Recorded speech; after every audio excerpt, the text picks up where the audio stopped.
ইলিয়াসের উপরে বিলা হয়েছে কিছু বাঙ্গু সুশীল। কেন বিলা হয়েছে? তারা বলে ইলিয়াস নাকি গুজব ছড়ায়, ইলিয়াস নাকি সত্যের সাথে মিথ্যা মিশায় পরিবেশন করে। এই বিষয়টা আমরা আজকে বুঝে দেখবো সত্যি সত্যি ইলিয়াস সত্যের সাথে মিথ্যা মিশায় পরিবেশন করে কিনা। তার পাশাপাশি ওই যে যেটা কয় না বিলো দ্য বেল্ট, সেই খেলা শুরু করেছে।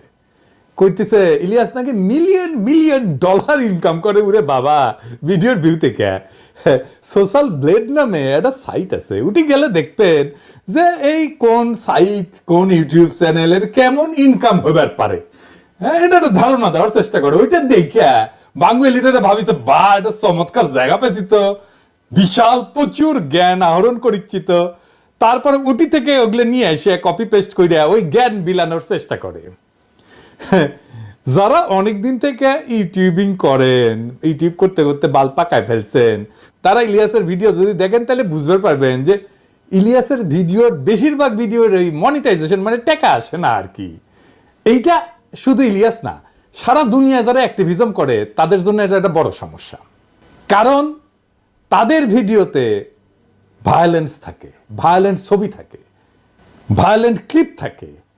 এইসব থাকলে যারা ইউটিউবে বিজ্ঞাপন দেয় না পণ্যের, ওইরা বিজ্ঞাপন দিতে রাজি হয় না। ওদের একটা স্ট্যান্ডার্ড আছে, কমিউনিটি স্ট্যান্ডার্ড।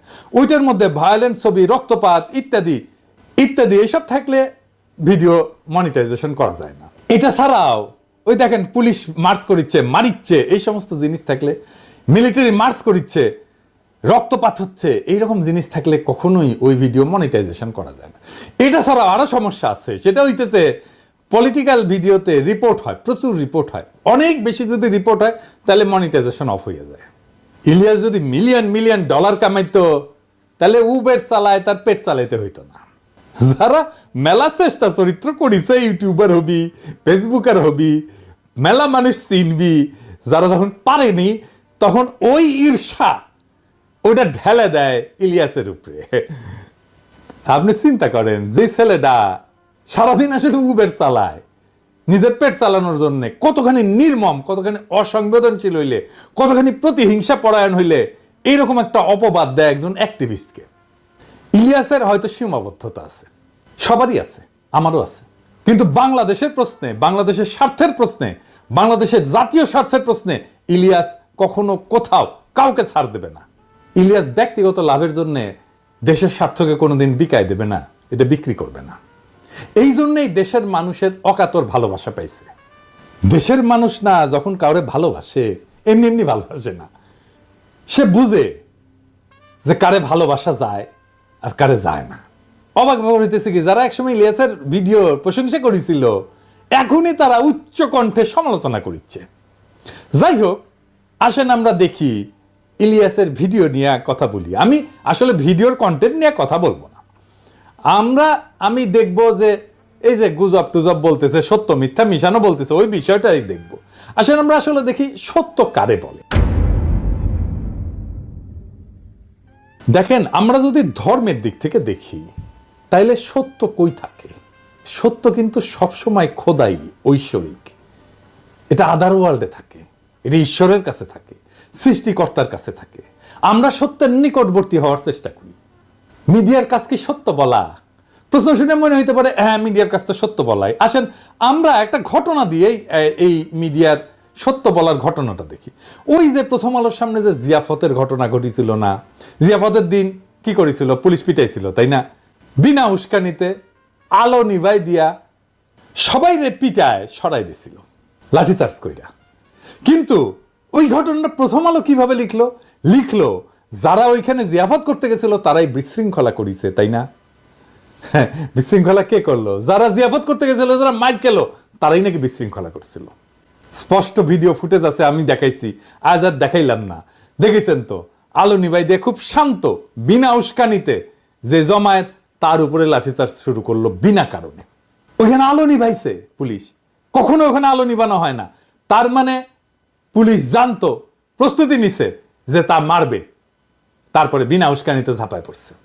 শুধু যে ঝাঁপায় পড়ছে তাই না, একজন অ্যাক্টিভিস্টকে দইরা প্রথম আলো অফিসের মধ্যে দৌড়ে নিয়ে গেছে, ওইখানে বিভৎসভাবে নির্যাতন করছে। প্রথম আলো নিউজে ওইগুলো আছে যে আলো নিভাই দেওয়া হয়েছিল, বিনা উস্কানিতে মারপিট করা হয়েছে। একজনকে প্রথম আলোর অফিসে নিয়ে যায় মারপিট করা হয়েছে? আছে? নাই।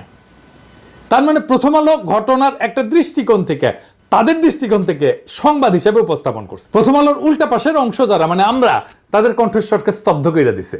সত্যটা কি? আমরা যেটা বলছি সেটা, নাকি প্রথম আলো যেটা বলছে সেটা? সম্ভবত এই ঘটনার আরো অনেক দৃষ্টিকোণ আছে, কারণ আমরা দুইটা পক্ষ, প্রথম আলো এবং আমরা। প্রথম আলো একটা পক্ষ, আমরা আর একটা পক্ষ।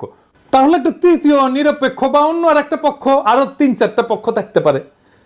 সবগুলো দৃষ্টিকোণ কি একটা সংবাদ মাধ্যম প্রকাশ করে? করে না।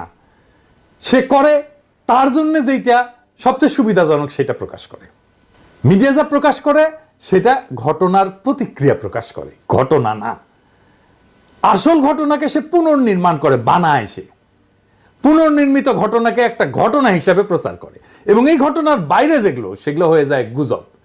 আসলে ক্ষমতা সংবাদ তৈরি করে, ঘটনাকে পুনর্নির্মাণ করে, তার বয়ানের বাইরে সে যেটা বলতে চায় সেটার বাইরে যেটা, সেটাকে সে গুজব বলে উড়ায় দেয়। সে নিজের বয়ানকে সত্য বলে দাবি করে, আর বয়ানের বাইরে যেটা, সেটা হইতেছে গুজব। এবার বুঝছেন তো? আমারও তো বলে গুজববাজ। আমি তো পত্রিকার নিউজ টিউজ রেফারেন্স দেখাই, তারপরেও আমি নাকি গুজব ছড়াই। তার মানে গুজব হইতেছে তার বয়ানের বাইরে যেটা, তার বিশ্বাসের বাইরে যেটা, সেটাই গুজব। কিন্তু ধরেন মিডিয়া যেটা প্রকাশ করে, অথবা যেটাকে তারা গুজব বলে দাবি করে, এটা কিন্তু সত্য বা মিথ্যার বিষয় না। এই দুটেই হইতেছে পারসেপশন। এটাকে বলা যাইতে পারে ধারণা। কোন কোন পারসেপশন, কোন কোন ধারণাকে লোকে বিশ্বাস করে, এটাকে বিশ্বাসযোগ্য বলে মনে করে। এমনকি এইরকম ধারণা যে ক্ষমতার গদিকেও কাঁপায় দিতে পারে। আপনি যেটাকে বিশ্বাসযোগ্য বলে ভাববেন সেটা কিছু পূর্ব শর্ত আছে, সেই পূর্ব শর্তগুলো পুরো হইলে বিশ্বাস পোক্ত হয়। আমি একটা এক্সাম্পল দিই। ধরেন র‍্যাব কইতেছে যে হেলিকপ্টার থেকে হয় নাই, কিন্তু আমরা জানি, আমরা বিশ্বাস করি হেলিকপ্টার থেকে গুলি করা হয়েছে। তার মানে বুঝছেন তো, আমরা যেটা মনে করতেছি এইটা বিশ্বাসযোগ্য। ধরেন গার্মেন্টসের কোনো শ্রমিকের উপরে বা বাসায় কাজের মেয়ে, কাজের ছেলের উপরে যে টর্চার হয়, এই ঘটনাগুলো খুবই বিশ্বাসযোগ্য ঘটনা। এই যে পারসেপশন বা জনতার মধ্যে যে ধারণা, বিশ্বাসযোগ্য ধারণা তৈরি হয়, এইটাকে নিয়ন্ত্রণ করার জন্যই মিডিয়ার জন্ম। মিডিয়া মানেই জনতার পারসেপশন বা ধারণাকে নিয়ন্ত্রণ করা। মিডিয়া মানেই একটা প্রোপাগান্ডার মেশিন। মিডিয়া কোন একটা পারসেপশন বা ধারণাকে সত্য বলে দাবি কইরা রটাইতে থাকে। এখন ক্ষমতার কি দরকার? এই পারসেপশনটাকে কন্ট্রোল করা দরকার তো, কারণ আমরা দেখতেছি যে এই পারসেপশন গুলো ক্ষমতার গদিকেও কাঁপায় দিতে পারে। তাহলে ক্ষমতার যেটা দরকার সেটা হইতেছে কতগুলো ঘটনাকে বানানো হিসাবে, আর কতগুলো বানানোর জিনিসকে ঘটনা হিসাবে রটনা করা। তার মানে সে ঘটনাকে গুজব বলবে এবং বানানো জিনিসকে ঘটনা হিসাবে রটনা করবে। বুঝছেন? এই যে মিডিয়া, প্রথম আলো, ডেইলি স্টার, যা যা আছে, এই সমস্ত ফর্মাল মিডিয়ার এইটার পারপাস বা উদ্দেশ্য একটাই, সত্য বা মিছা বা গুজব নাম দিয়ে এই কাজটাই করে। তাহলে পাওয়ার বা ক্ষমতা কেন পারসেপশনকে বা ধারণাকে এত ভয় পায়? কারণ পাওয়ার সবসময় ভায়োলেন্ট, এটা সবসময় সহিংস। তো ঘটনা যদি নাও থাকে, বানায় বানায় কইলেও লোকে বিশ্বাস করে প্রায়। তার মানে এই যে প্রিকন্ডিশন হচ্ছে যে ক্ষমতা সবসময় সহিংস, পূর্ব শর্ত হচ্ছে সহিংস। তাই সে সহিংসতা যদি নাও করে, যদি কেউ বানাও বলে যে মারছে এটা পুলিশে মারে, এটা বিশ্বাস করে ফেলবে মানুষ। মানুষের জ্ঞানের শুরু কই থেকে? আন্দাজ থেকে, অনুমান থেকে। আমরা বিজ্ঞানের ভাষায় বলি হাইপোথিসিস।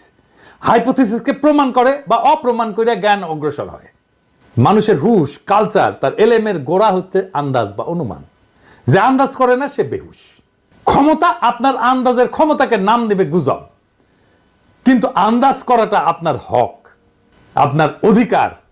ক্ষমতার দাবরা নিতে হয়তো জাহির করতে পারবেন না আপনার আন্দাজ, কিন্তু আপনার আন্দাজের হক নাই এইটা মনের ভিতরে কখনো মাইনা নেবেন না। গায়ের জোরে হয়তো লাগতে না পেরে পিছিয়ে আসবেন, কিন্তু বেহুশ হইয়েন না কখনো। মনে রাখবেন আন্দাজ করা আপনার হক। ইলিয়াস যা করে সেটা কি গুজব? ইলিয়াস তার যে ভিডিওগুলা করে, এই ভিডিও কোন ক্যাটাগরির ভিডিও বলেন তো? কোন টাইপের? এইটা যারা ইলিয়াসের সমালোচনা করে তারা কি কখনো দেখছে? ইলিয়াস করে এক্সপ্লোরেটরি ডকুমেন্টারি। এক্সপ্লোরেটরি ডকুমেন্টারিটা আসলে কি? আসেন এটা বুঝে দেখি। এক্সপ্লোরেটরি ডকুমেন্টারি শিরোনাম ব্যবহার করা হয় যখন কোনো ডকুমেন্টারি একটা বিষয় অনুসন্ধান করে এবং প্রমাণ সংগ্রহের পাশাপাশি সম্ভাব্য ধারণা বা অনুমান তুলে ধরে। ইলিয়াস এটা লিখে দেয় তার প্রত্যেকটা এপিসোডের সামনে। তার মানে ভিডিওতে সত্য এবং প্রমাণের পাশাপাশি সে অনুমানও তুলে ধরে। তাহলে সমালোচনা কেন? কেন বলা হয় ইলিয়াস গুজব ছড়ায়, সত্যের সাথে মিথ্যা মেশায়? কারণ ইলিয়াস ক্ষমতার বানানো ঘটনাকে পুরা ঘটনা বলে, সত্য ঘটনা বলে মানতে নারাজ। সে বেহুশ হয় নাই, সে তার হুশ ধইরা রাখছে। যেই ঘটনা ঘটছে তার ভিন্ন ব্যাখ্যা, ভিন্ন বয়ান কইরা সে বলতে চায় ক্ষমতা যেটা বলতে চায় না, ক্ষমতা যেটা বলতে চায় তার চাইতে ভিন্ন বয়ান ইলিয়াস দেয়। বিলিভেবল বয়ান, বিশ্বাসযোগ্য বয়ান ইলিয়াস দেয়। আসিফ নজরুল ক্ষমতা বানলো, ইলিয়াসের ভিডিওতে বিপর্যস্ত হয়েছে এবং হইতেছে।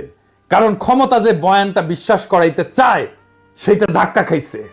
সেই জন্য ক্ষমতার আশেপাশে থাকা তারা ইলিয়াসের উপরে ঝাঁপায় পড়ছে। আরে সর্বনাশ, বিপজ্জনক লোক, এরা তো থামাইতে হবে। অনেকে আমারে বলেন যে আপনি বিএনপির পিছে কেন লাগিয়েছেন? আমি বিএনপির পিছে লাগি নাই। আমার দীর্ঘদিনের পর্যবেক্ষণের ফল হইতেছে বিএনপি তাদেরকে পছন্দ করে যারা ওই যে ওই যে ওই যে ওই যে ওই যে ওই যে ওই যে ওই যে ওই যে সোহাদির বডিগার্ড, প্রেমিক, হ্যাঁ মুজিব প্রেমিক যারা, তাদেরকে বিএনপি প্রচন্ড প্রচন্ড প্রচন্ড প্রেম দেয়। হ্যাঁ, যেমন আসিফ নজরুল। তো এটা যদি হয় যে বিএনপিটা বাম্বু দিলে তারা প্রচুর প্রেম দেয়, তো তাহলে তরিকাটা ট্রাই করে দেখা যেতে পারে। হ্যাঁ, যদি এটা শুনিয়ে বিএনপি আমাকে একটু প্রেম টেম দেয়, হ্যাঁ, কারণ আমি তো ওই যে গানটা আছে না, ওই যে একটা গান আছে না, ওই যে আমি তোমারই প্রেম ভিখারি, ভালোবেসে ঠাই দিও পরাণে গো, ভালোবেসে ঠাই দিও পরাণে।